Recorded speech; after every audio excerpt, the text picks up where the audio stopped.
भारत पर मोटा टैरिफ लगाकर अमेरिकी प्रेसिडेंट डोनाल्ड ट्रंप ने भारत अमेरिका के संबंधों को ताक पर रख दिया और डेमोक्रेट्स के अमेरिकी सदन की विदेश मामलों की समिति ने राष्ट्रपति डोनाल्ड ट्रंप और उनके प्रशासन के भारत को नुकसान पहुंचाने की आलोचना की है। नमस्कार, मैं हूं आशीष त्रिपाठी।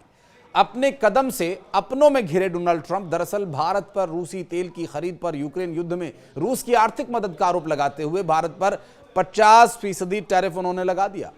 वहीं अमेरिकी दल ने भारत के साथ ट्रेड डील को लेकर चल रही बातचीत के अगले दौर को भी स्थगित कर दिया है।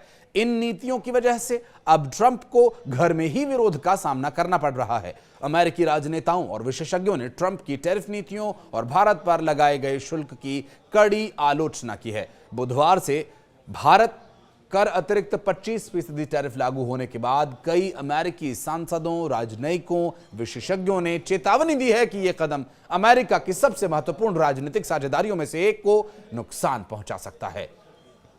हाउस फॉरेन अफेयर्स कमेटी के डेमोक्रेट्स ने कहा कि अमेरिका के इस कदम से चीन को फायदा मिल सकता है। बुधवार को एक पोस्ट में समिति ने आरोप यह लगाया कि सिर्फ भारत को निशाना बनाया जाना बिल्कुल भी ठीक नहीं है। पोस्ट में उन्होंने कहा लिख करके कि टैरिफ के साथ सिर्फ भारत पर ध्यान केंद्रित करने का ट्रंप का फैसला अमेरिकियों को नुकसान पहुंचा रहा है और इस प्रक्रिया में अमेरिका भारत संबंध खराब हो रहे हैं। पोस्ट में आगे लिखा गया कि अगर ट्रंप प्रशासन रूसी तेल खरीदार बन रहा है और रूसी तेल खरीदने वाले हर देश पर अतिरिक्त प्रतिबंध की धमकी का विकल्प चुनता है तो बात अलग होती, लेकिन सिर्फ भारत पर ही ध्यान केंद्रित करने का यह फैसला लेना, इसका नतीजा ठीक नहीं होगा। शायद यह भ्रामक नीतिगत फैसला हो सकता है। रूसी तेल का सबसे बड़ा आयातक चीन अभी भी रियायती दरों पर तेल खरीद रहा है और अब तक उसे ऐसी सजा क्यों नहीं दी गई।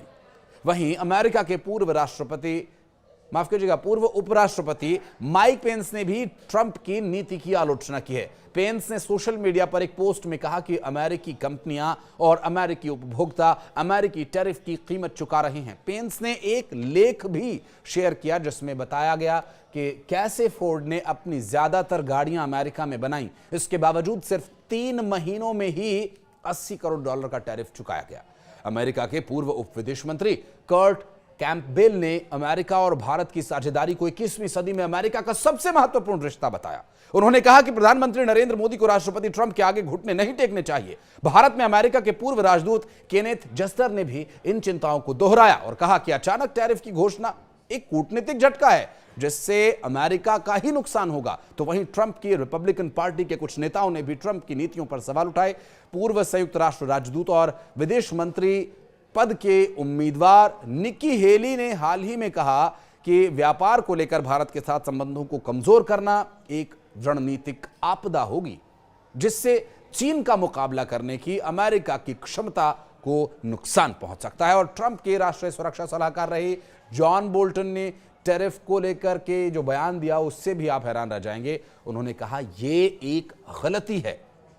चेतावनी उन्होंने यह दी है कि इससे भारत, चीन और रूस करीब आ सकते हैं और रिपोर्ट्स के अनुसार अगले महीने रूस के पास बेचने से ज्यादा तेल उपलब्ध होगा और इसकी वजह से पहले से तय आ जाने वाली अचानक रुकावटों के चलते रूसी रिफाइनरीज की कच्चे तेल के को ईंधन में बदलने की जो क्षमता है उसमें कमी आई है। तो वहीं जारी युद्ध को रोकने के दौरान यूक्रेन ने हाल ही के दिनों में रूस की 10 रिफाइनरीज पर हमला भी किया।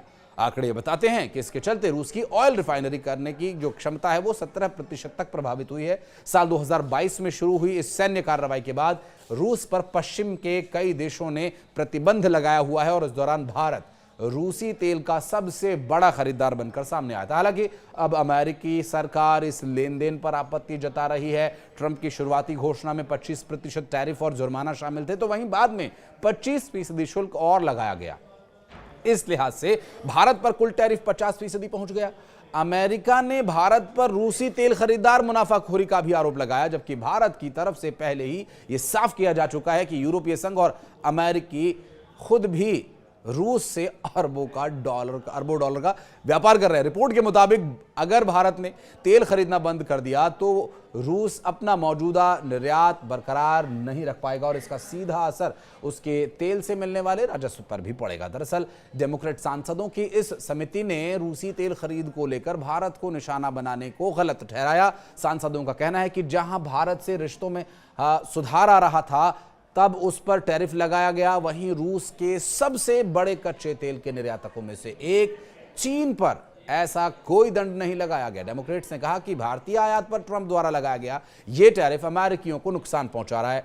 पिछले 2 दशकों से भारत और अमेरिका के रिश्तों में जो सुधार आया था उसको भी बहुत नुकसान पहुंचा है। पैनल ने न्यूयॉर्क टाइम्स की एक रिपोर्ट का हवाला भी दिया जिसमें यह कहा गया था कि अगर ट्रंप प्रशासन रूसी तेल खरीदने वाले किसी भी देश पर द्वितीयक प्रतिबंधों की धमकी को लागू करने का विकल्प चुनता है तो यह बात अलग होती, लेकिन सिर्फ भारत पर एक्शन लेना बिल्कुल भी ठीक नहीं है। पैनल के द्वारा दिया गया यह बयान निश्चित रूप से डोनाल्ड ट्रंप को चौतरफा घेरने की रणनीति के तौर पर भी देखा जा रहा है। और लेकिन ऐसा अगर हो रहा है और ऐसा हो, क्योंकि अगर ऐसा होता रहा तो इस पर विचार करने पर पता चलेगा कि पहले कार्यकाल के जो दौरान अधिकारी हैं उनके बयान से भी ये बात सामने आ रही है कि ट्रंप अभी अपनी मनमानी में लग गए हैं।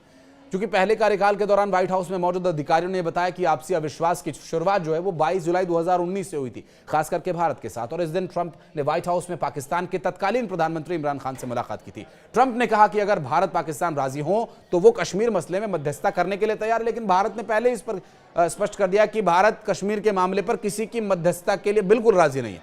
ट्रंप ने दावा किया कि पीएम मोदी उनसे इस मामले में भूमिका निभाने को कह चुके हैं। ट्रंप की भारतीय उपमहाद्वीप के बारे में समझ तब कच्ची थी और इसके दावे से भारत हैरान था और इस तरफ से तुरंत खंडन भी कर दिया गया। असल में भारत हमेशा से कश्मीर को द्विपक्षीय मुद्दा मानता है और ऐसी घटनाएं हुई जिससे कुछ एक घटनाएं ऐसी भी हुई जिससे अंदाजा लग रहा है कि ट्रंप शायद वो खुशफहमी का शिकार भी हो गए हो सकते हैं। बहरहाल आप इस बारे में क्या सोचते हैं ये जरूर बताइएगा।